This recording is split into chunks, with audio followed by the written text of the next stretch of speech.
Hi juniors, I am Harshita Jay. I am a psychology student at Indraprasth College. Well, I gave my boards, 12th standard boards in 2023.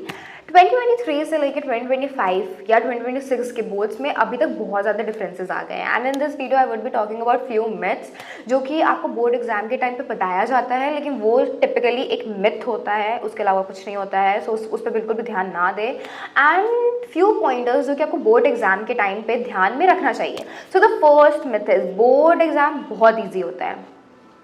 ISA board exams are not at all easy. आपके English language का paper में आपका हालत खराब हो जाएगा उसकी comprehension, उसके फिल इन द ब्लैंक्स देख के। सो लाइक प्रैक्टिस या fill in the blanks, practice या कॉम्प्रीहेंशन पहले से बहुत अच्छे से PYQs देख के। देन इसके अलावा जो चीज़ वो बोली जाती है, इसके बोर्ड के जो मार्क्स होते हैं वो बहुत ज़्यादा मायने रखते हैं। वेल किसी ज़माने में लाइक 2020 या 2021 तक हमारे बोर्ड के जो मार्क्स होते थे वो काफ़ी मायने रखते थे, बट अब उतना ज़्यादा नहीं है बिकॉज अब बहुत सारी जगह में एंट्रेंस एग्जाम्स आ गए। Like if you apply in Christ university, there you would have to give entrance exam and then there would be a personal interview. If you apply in Delhi university, if you apply in JMI, in BHU, there you have to give CUET, that is it is common university entrance test, जहाँ पे board exam का कोई भी role नहीं होता है। It's just that you have to be eligible and then that's it. But yeah, there are few colleges, there are few universities like Xavier जहाँ पे अभी भी आपके बोर्ड एग्जाम के बेसिस पे एडमिशन होता है।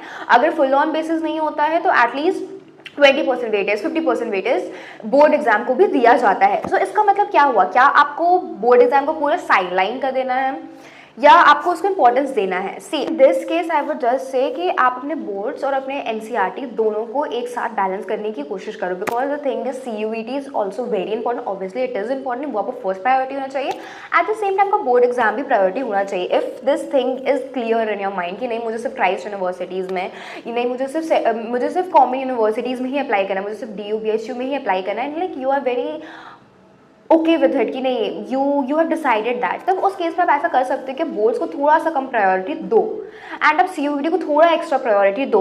अदरवाइज आई वुड से कि try balancing both, because CUET and boards both are important at the same time. Because अगर आपको फ्यूचर में MBA करना होगा एंड इफ़ यू थिंक कि मुझे IIM में एडमिशन चाहिए तो वहाँ पे आपका परसेंटेज दिए जाता है, आपको वेटेज दिया जाता है, 20% वेटेज दिया जाता है for 10th standard and 12th standard की बोर्ड्स। तो वहाँ पे आपके बोर्ड एग्जाम कहीं ना कहीं आपके रिजल्ट को इम्पैक्ट करेंगे। इवन दो अगर आप लेट्स से कि आप MBA के एग्जाम में, अगर आप CAT के एग्जाम में बहुत से स्कोर किए हो, बट एट द एंड आपका 12th स्टैंडर्ड का या 10th स्टैंडर्ड का स्कोर कम हो जाता है, तो उस केस में आपके रिजल्ट पे इम्पैक्ट पड़ेगा।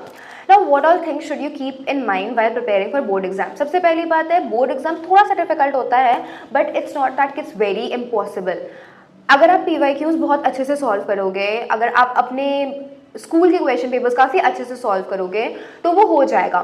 सी जैसे कि जिस स्कूल में मैं थी वहाँ पे ये होता था कि हमारे स्कूल में बोर्ड एग्जाम से ज़्यादा टफ लेवल का क्वेश्चन पेपर्स आता था, तो मुझे हमेशा से ये आदत थी कि मैं बहुत टफ पेपर्स को सॉल्व करूँ, जिस वजह से मुझे बोर्ड एग्जाम में उतना ज़्यादा डिफिकल्टी नहीं फेस करना पड़ा।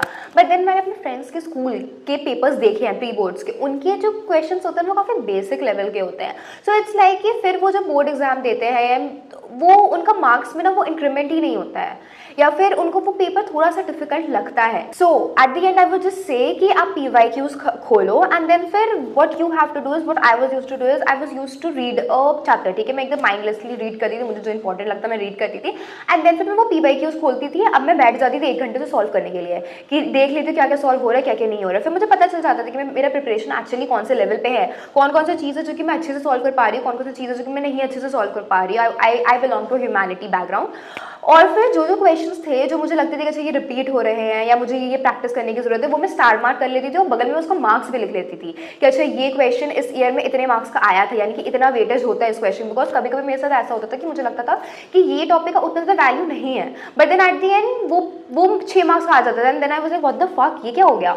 तो ये सारी जो चीज़ें हैं ये नहीं होनी चाहिए आपके साथ, वरना फिर वहाँ पे जाके आपको अटैक्स आ जाएंगे। एंड देन फिर यू नो बिकॉज मैं क्या करती थी कि मैं बहुत सारे चैप्टर्स छोड़ के जाती थी कि ठीक है 4 क्वेश्चन आएंगे जिसमें से 3 क्वेश्चन मैं अटेम्प्ट कर लूँगी, तो मैं ये चैप्टर पढ़ के जाती हूँ, ये छोड़ देती हूँ। एंड देन फिर अगर ये मिस मैनेज हो जाता है कि शिट ये वाला तो मैंने पढ़ा ही नहीं, तो उसमें इशू आती है। This was for actually English literature, psychology, economics आप पूरे PYQs पे ही डिपेंड होके जाओ, PYQs बहुत अच्छे से सॉल्व करके जाओ. And then if I talk about English language में भी कुछ नहीं है. सी कॉम्प्रीहेंशन अगर आप बैठ के सॉल्व करोगे तो आपको बहुत लेंदी लगेगा.